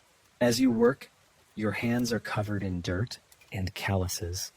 Your back is stiff, but you keep moving. There's no one else to do the work for you. You've learned that over the years, no one comes to help the peasants. The lords don't care about your struggles. Your fellow peasants might help you with a difficult task, but in the end, everyone is in the same situation, working from sunup to sundown, scraping by. The work is endless. The fields demand your attention, and every moment you spend working on them feels like it's never enough. The weeds grow faster than you can pull them, and the crops never seem to thrive the way you need them to. The land doesn't care that you've been at it for hours. It doesn't care how tired you are. You keep moving, because if you stop, the land will continue without you. The crops will grow, or they won't. The weeds will continue to creep in. The fear of failure is always present. If the harvest doesn't come in, What will you feed your family? If the weather is too harsh, if the soil is too dry, you'll lose everything. If the animals get sick, you'll have nothing. The thought of failure presses on you, weighing on your chest.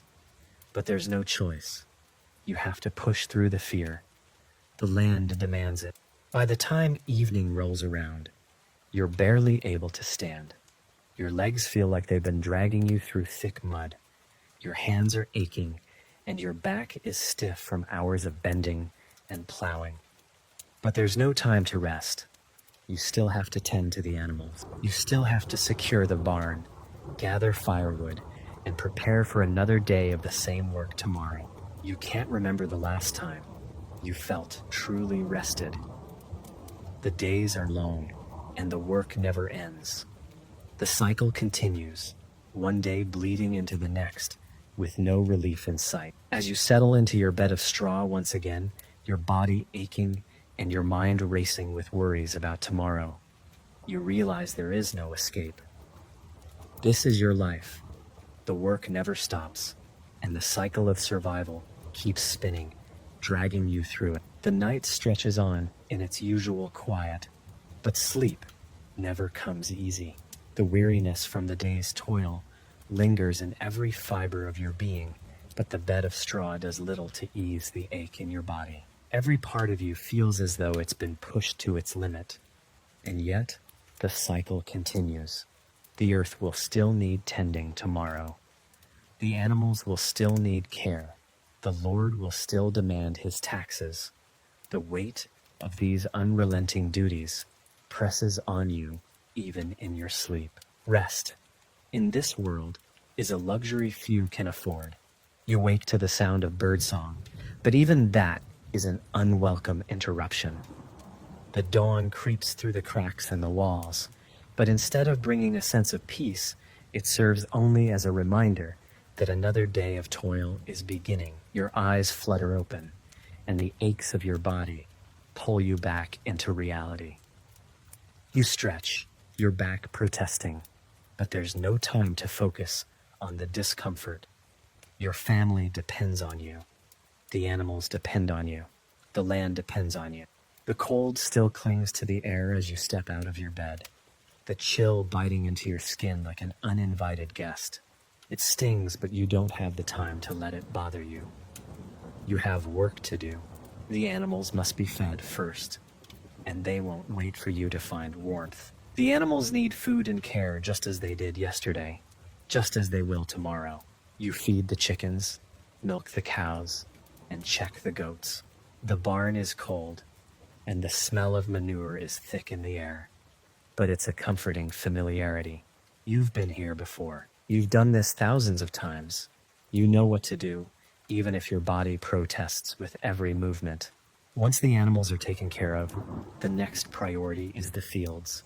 The land calls to you again, demanding your attention.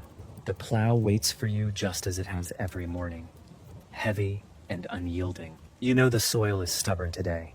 It always seems that way after a night of frost or rain, and yet there's no room to complain. The weather has its own agenda. The soil doesn't care about your aches. The land doesn't care if you're tired, sore, or struggling. It needs to be worked, and that's all that matters. The work in the fields is grueling and slow, just as it always is. The plow digs into the soil, scraping against the earth with a dull resistance. But you push forward. The weeds must be pulled. The soil must be prepared for the coming harvest. But nothing comes easily. Each step in the field feels as though it takes more effort than the last. Your back aches, your legs are stiff, and your arms feel like lead. You can barely lift the plow anymore, but it's all you have. You pull it forward, and with each step, the weight of the land presses down on you. As you spend hours in the fields, you realize something troubling. The crops are already showing signs of stagnation. The rain hasn't been enough. The soil is too dry. You can feel the earth under your feet, hard and cracked, as though it's giving up on you. You can see the weeds creeping in, suffocating the seeds you've planted. The pests are starting to invade, munching on what little is left. The feeling of helplessness gnaws at you. You've worked hard to plant, to protect, and yet the earth feels indifferent. You wonder if it was ever worth it. You try to push the doubts aside. Hope is a dangerous thing in this world, and it's the only thing that keeps you going. You hold on to that thread of hope, even though you know that the earth and weather might rip it away at any moment. Still, you carry on, plowing the soil, planting seeds, and praying that the coming season will yield something, anything, to get you through the long months ahead. The work must continue, even if the outcome feels uncertain. By midday, the sun's heat has become unbearable. The sweat drips from your brow, stinging your eyes, but you keep pushing forward. The fields are still vast and open, the land stretching for what feels like miles. You've worked this land for years, and yet it never seems to get any easier. Every year feels like the first, like you're starting from scratch, like you have to prove yourself all over again. The sun beats down on your body, pushing you to the edge of exhaustion, but you don't stop. You can't. You think about stopping, taking a break, but you know that if you do, it will only make the work harder. You think about the hunger gnawing at your stomach, but you can't think about food. You think about the winter ahead and how uncertain it feels, but you push those thoughts aside too. You have no control over the future, only control over your work. The land is all you have. You try to keep moving, to focus on the tasks at hand, but the weight of everything begins to settle on you. Every task feels heavier than the last. The mental fatigue becomes overwhelming. You try to push through, to ignore the worry, but it eats at you constantly. The land, the animals, the future, none of it is certain, and all of it depends on your ability to continue. By evening, you feel as though you've been carrying the weight of the world on your shoulders for days. You gather the last of the firewood, secure the animals for the night, and head back to your hut, feeling every step like a mountain to climb. The darkness of night settles over the village, and you realize there is no escaping it. The work is never done. The burden is never lifted. As you settle into your bed of straw, your muscles scream in protest. But even as you lie down, there's no peace. Your body might be resting, but your mind never fully shuts off. You know tomorrow will be the same. You'll get up, feed the animals, tend to the fields, and repeat the process again. There's no relief. There's no sense of accomplishment. You're caught in a cycle that never breaks, a never-ending loop of survival. The only thing that changes is the year, the seasons, the weather, and the conditions outside. The dawn breaks again, and with it comes the familiar aching in your body. It's the same as it's been for years, the same tiredness in your bones, the same stiffness in your joints, the same weight in your chest. You open your eyes, but there is no relief. The cold stone floor of your hut greets you once more, and you know the day ahead will be no different than the one before. You know there's no way to escape it. There's no way to stop. The cycle of work and survival never ends. As you stand up from your straw bed, your muscles groan under the weight of another day of labor. The cold bites at your skin, and the morning air feels as though it's trying to suck the warmth out of you. But you have no choice. The animals are waiting for you, just like every morning before. Their hunger is louder than yours. Their need for care is more urgent than yours. You shuffle toward the barn, already feeling the exhaustion settling in, though the day has only just begun. You know the routine by heart. The feeding, the watering, the cleaning. Each movement is automatic now. Each task a muscle memory that you've built over years of labor. The smell of manure and wet straw fills your nostrils as you move through the barn. But it's a familiar smell. There's comfort in the routine, even if it's not a comforting life. The chickens cluck as they await their feed. The cows low softly, their breath visible in the cold morning air. The goats bleat, restless, as they wait to be tended to. It's a grind. The same sounds, the same motions. Day after day, the hunger gnaws at you again. But there's no time to focus on it. Your hands are rough and tired. Your legs feel like they're made of lead, but the work has to be done. If you don't feed the animals, if you don't clean the pens, if you don't tend to them, you risk losing your livelihood. Once the animals are fed and tended to, it's time to face the fields. You head out with the same tools as yesterday, the same worn plow, the same old hoe, and the same tired body. The fields stretch before you, endless and demanding, and you know the work is going to be just as grueling as before. Every step in the field feels like a mountain. The plow is heavy, the soil resistant, and the sun already seems to beat down on you relentlessly. It's still early, but you can already feel the heat beginning to suffocate you. The weeds are growing faster than you can pull them. The crops aren't thriving as they should, and the earth seems reluctant to give up its harvest. Every year it's the same, and yet each time it feels like you're starting all over again. You can feel the exhaustion in your body. Your muscles are tired. Your hands sore from hours of gripping the plow. But you know there's no choice. You can't stop. You can't rest. If you don't work the land, if you don't plant and tend to the crops, there will be no food for your family.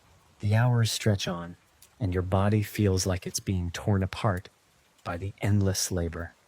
The heat from the sun is suffocating. Your clothes stick to your back with sweat, and the dry earth seems to suck every bit of energy out of you. But you push forward. You can't afford to stop. The weeds must be pulled, the crops must be planted, and the earth must be worked. There is no option but to keep going. As the day wears on, the sun climbs higher, its rays beating down on you with unrelenting force. The sweat drips from your face, stinging your eyes, but there's no time to wipe it away. The field seems to go on forever. Your legs ache from walking the same rows. Your hands are raw from gripping the tools, and your body feels like it's slowly breaking down under the strain. But you can't afford to show weakness. You can't afford to stop. The hours slip by, and before you know it, the afternoon arrives. The heat is nearly unbearable, but there's still work to be done. You can feel your stomach growling again, but there's no time to sit down for a real meal. You might get a piece of bread or some dried meat, if you're lucky, but it's never enough. It never fills the hunger completely. You eat, but it doesn't ease the constant ache in your stomach. The physical strain continues to grow, and your mental strength begins to wane. The tasks in the field seem never-ending. The weeds keep growing, the pests keep coming, and the weather feels like it's working against you. No matter how hard you work, there is no guarantee that the land will give you what you need. The uncertainty gnaws at you, and it wears you down. Every hour, every task, every moment feels like an uphill battle. As the day begins to wind down and the sun starts to set, you feel as though you've been carrying the weight of the world on your shoulders. The day is not over, though. There are still animals to be cared for, fences to be checked, and tools to be put away. The day never ends, and neither does the work. You trudge back to your hut, your body screaming for rest, but your mind keeps racing. What will tomorrow bring? Will the crops survive? Will the Lord demand more than you can give? Will your family have enough food to make it through the year? These thoughts swirl around in your mind, but there is no answer. The future is just as uncertain as the present.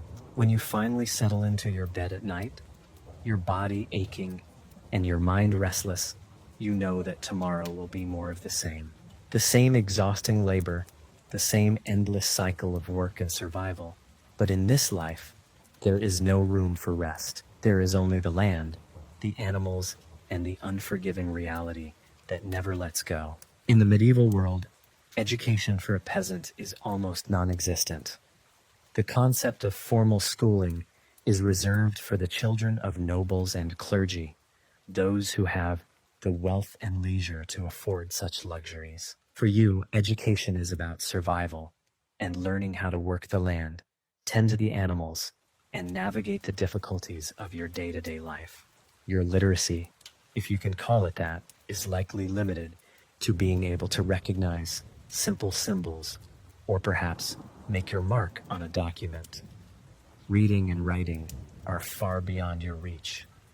The ability to read is a skill that's almost entirely reserved for those within the church or noble class. Monks and priests are the only ones who can read the Bible or keep hidden records.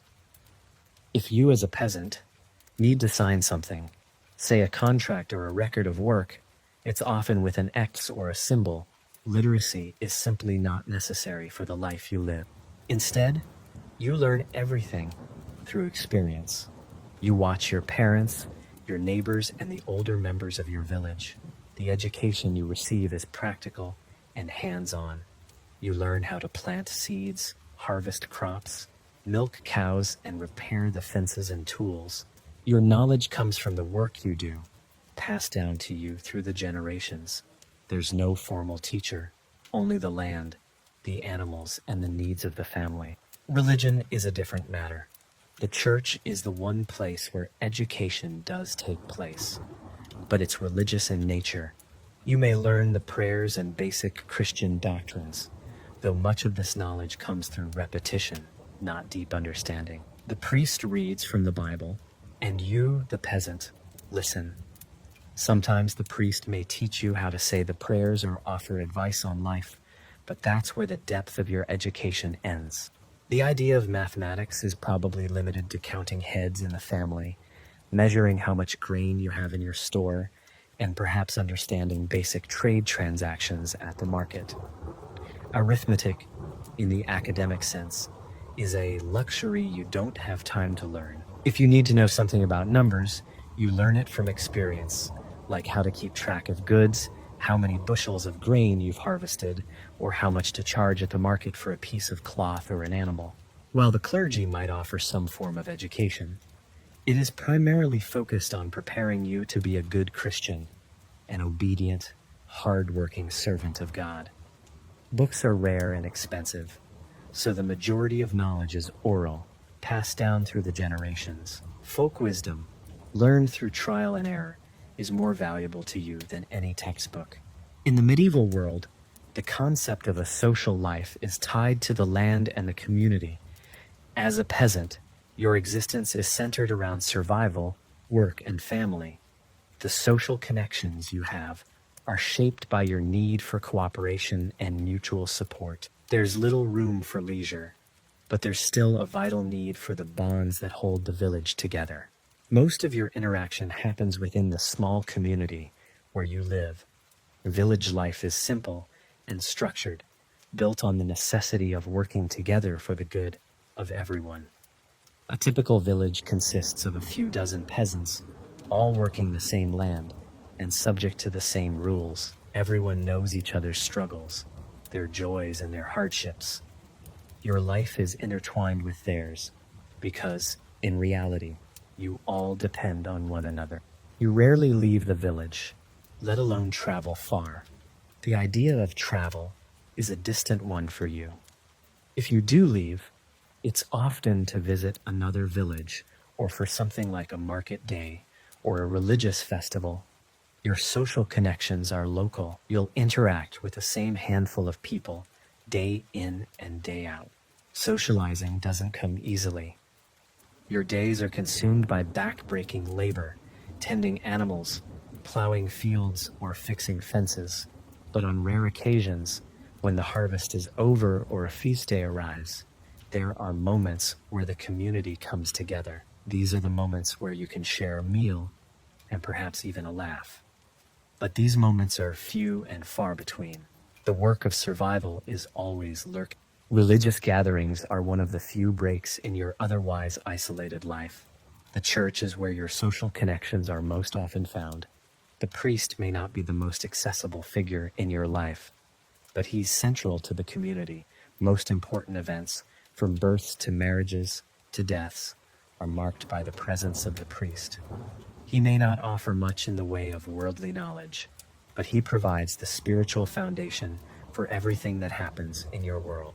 On feast days and holy days, the village might come together to celebrate in the church or around the fire. But these moments don't last long.